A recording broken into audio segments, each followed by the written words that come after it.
Looking to be more productive and jump those hurdles of change and challenge easier? You've come to the right place. Welcome to Thrive in Life with your hosts, Zaheen Nanji. Hello, and welcome to episode number 47 with your host here, Zaheen Nanji, and the Thrive in Life show. Today's show is sponsored by my online school called Resilience Champion. So you can visit the school, check out the courses that I have. I even have a course that starts as low as $9. So go to resiliencechampion.com. All right, without further ado, I would like to introduce to you Doc Christine. I love that title. And we'll start with her bio and go from there. And today's episode is called The Light at the End of the Tunnel. Doc Christine gets to the root of her clients' chronic and complex health issues and then crafts a step-by-step plan to guide them back to health. As a German-trained, conventional, as well as naturopathic physician, allergist, nutritionist, gastrointestinal disease specialist, now working as a certified health and brain health coach, with over 30 years of experience in the healthcare field, she offers a unique and unified perspective of conventional, alternative, naturopathic, functional, and integrative healthcare. Through her own journey, though, through the abyss of physical and mental illness, she discovered the principles of getting and staying healthy. And now she actually shares that with her clients and her listeners worldwide in English and in German. She herself is a radio and podcast host, published author, teacher, and speaker. So welcome to the show, Doc Christine. Thank you. Thanks, Zaheen. Thanks for having me. I'm always happy to be on a podcast and spread the message of good health that everybody should have. Okay, so just so you know that we are recording this as video, and it does get converted to audio, and my listeners, you can catch that on iTunes, Google Play, Stitcher, iHeartRadio. And if you just want to watch the video, then you can watch that at zaheennanji.com/TIL, which stands for Thrive in Life, or just go on my YouTube channel.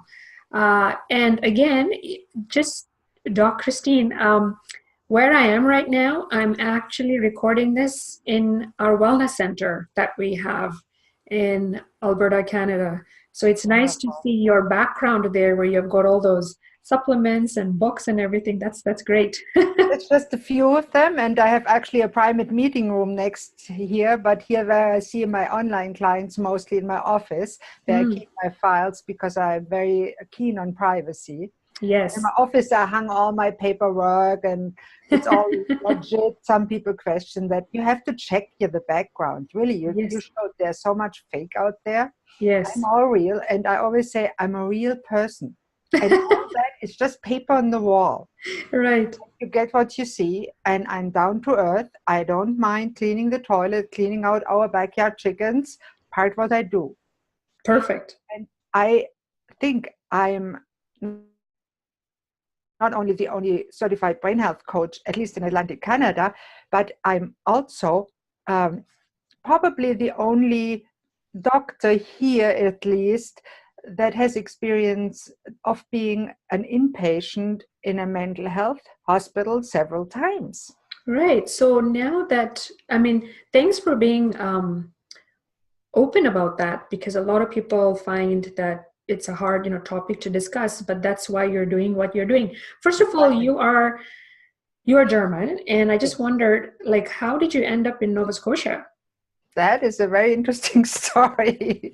Well, I grew up in Germany and became a physician and had my own office. I overworked. I worked 14, 16-hour days in my own office. And then in the evening, I came home and worked some more in my ex-husband's family practice. And in Germany, family doctors do more than in Canada or even the US. We did EKGs, ultrasound, small surgeries, blood work, everything, including house calls, emergency, and night shifts. Wow. So I was quite busy and I neglected myself. I felt more and more stressed and burned out.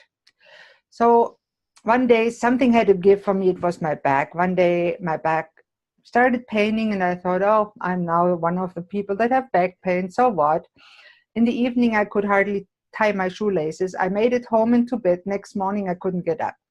So then I went in a hospital in Germany where I learned over 4 weeks to walk again. So that was the first crash where I felt it very embarrassing, humbling, and devastating to not only be no longer working as a doctor, but being an inpatient, not being able to get out of bed, having to pee and poop laying down. I tell you, that's not fun. Being really dependent on others, it is not a nice experience. So after that, I took a career program, but then another disc slipped, so I have to slip this. And then I gave up and sold the rest of my practice and actually started to get depressed. Oh. And in Germany, I had learned growing up, when I'm emotionally in trouble, I start eating and the German cake is delicious. So I ballooned out of shape. Okay. And overall, in about a few months later, my ex decided to commit suicide himself. Wow. And I was left with 2 teenage sons and immigration papers to Canada. You see, 3 years earlier, we had started the immigration process to spare our sons the then obligatory German army. So I decided to come to Halifax.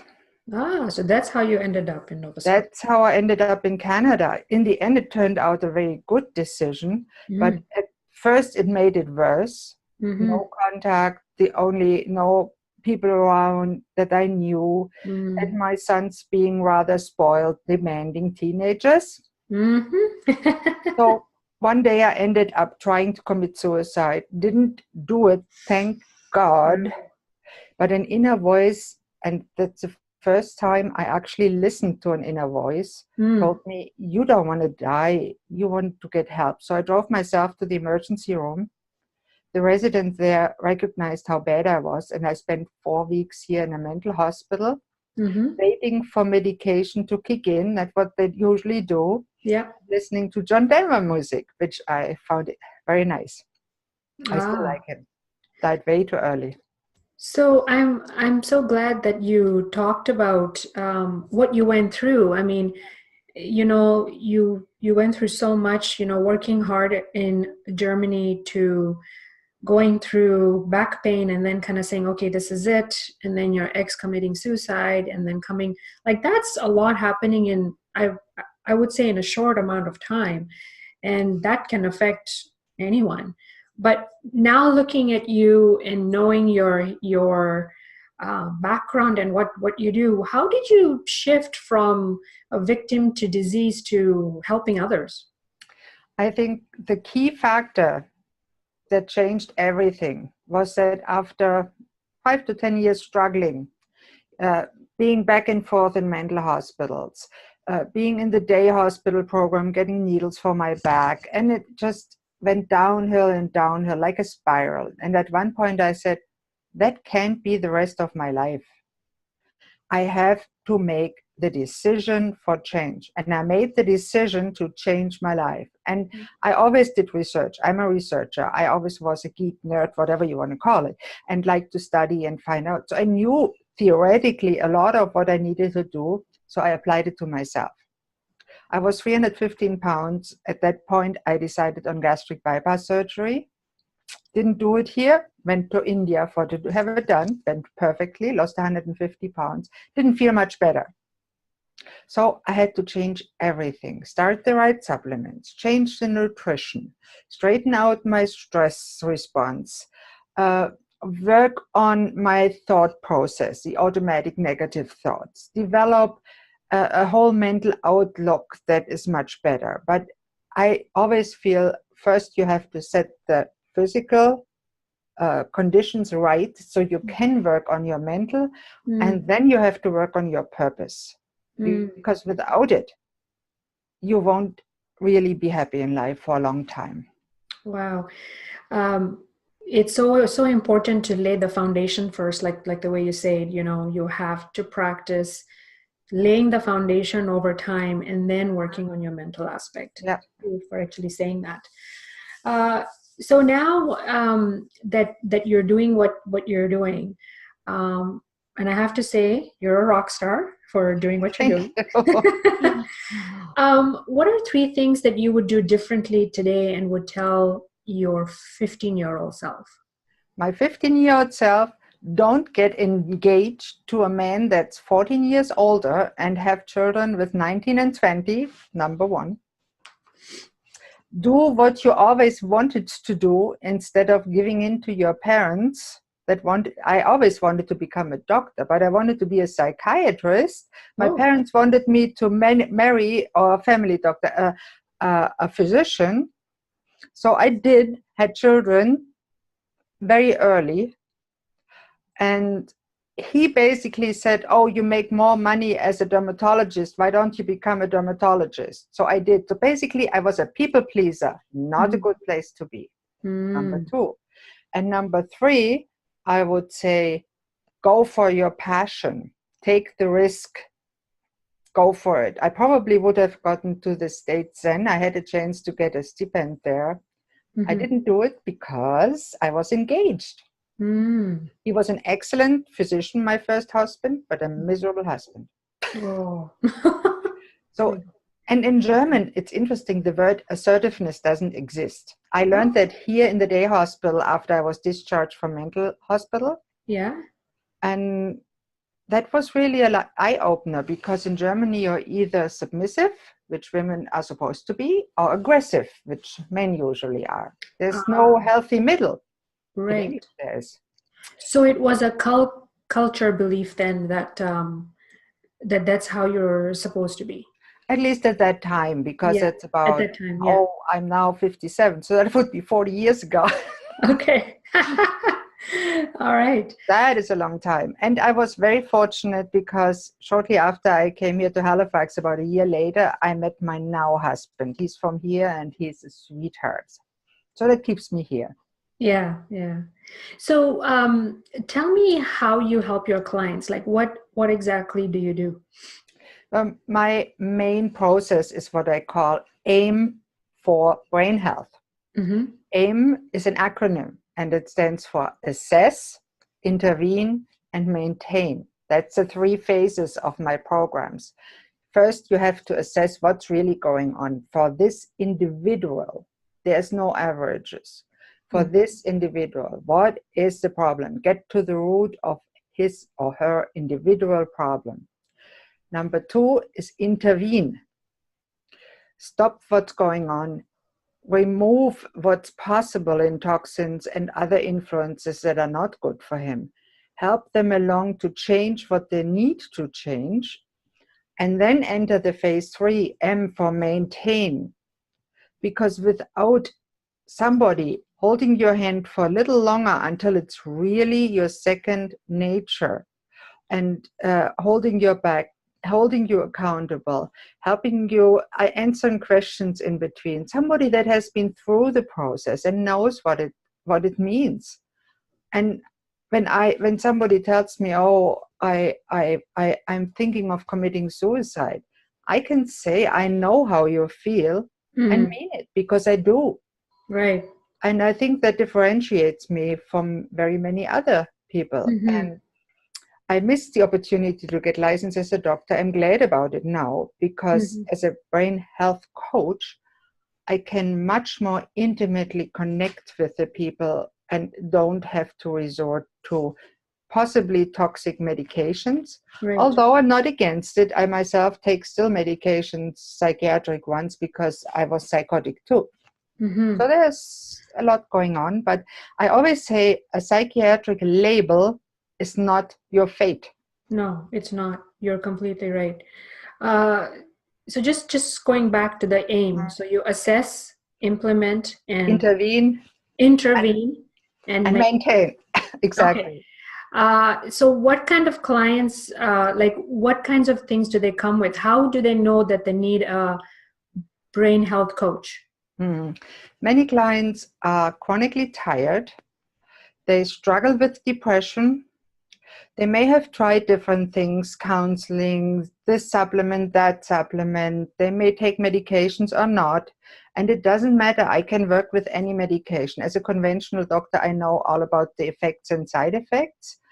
And clients that struggle with anxieties, clients that struggle with memory problems, general brain, everything brain and mental health, that have tried some things and they didn't work, or they didn't work for long. That's where I come in. I love complicated cases, and I love distilling it down to what my clients need now, and giving them that and moving them forward. And I work with other practitioners if needed. If they need acupuncture, if they need a chiropractor, I will recommend that they go to a practitioner as such wherever they live. Right. Okay, that's awesome. So what are 3 things that people regret on their deathbed?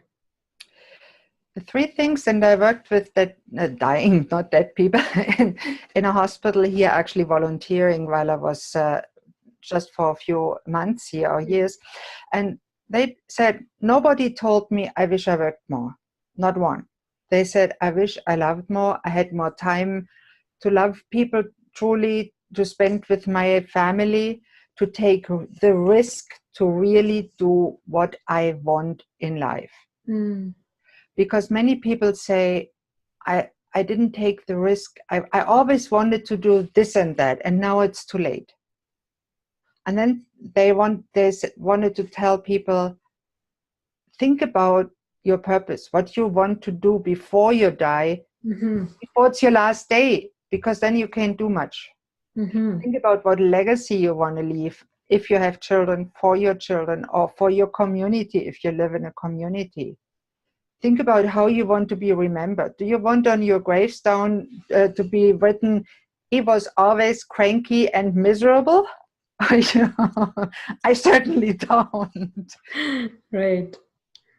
So you said that make sure that you love, right? That you take the time to love, and that you take the time to have some kind of legacy or, purpose. Okay. Purpose, something that it's worth living for. And I don't mean just amassing money. That doesn't make you happy. Right. So when we talked before the interview, you labeled the episode, or you kind of decide, like I asked you, what would you like to label it? And you said light at the end of the tunnel. Tell me, what was it about those words that made you want to label this episode that way? Well, what we need to know is, when you never were in Europe or in Europe really, and went to the mile-long tunnels, those tunnels are not straight. When you drive in the tunnels, completely dark, and it's dark for a long time, and then a sudden turn, and the southern sunlight brightens your spirit. So that's the image I have in mind, because as a child, we went from Germany to Italy through those tunnels a lot, and I loved the sun at the end. And little did I know then that life has sudden turns too. Now I'm a little better, I'm a little older.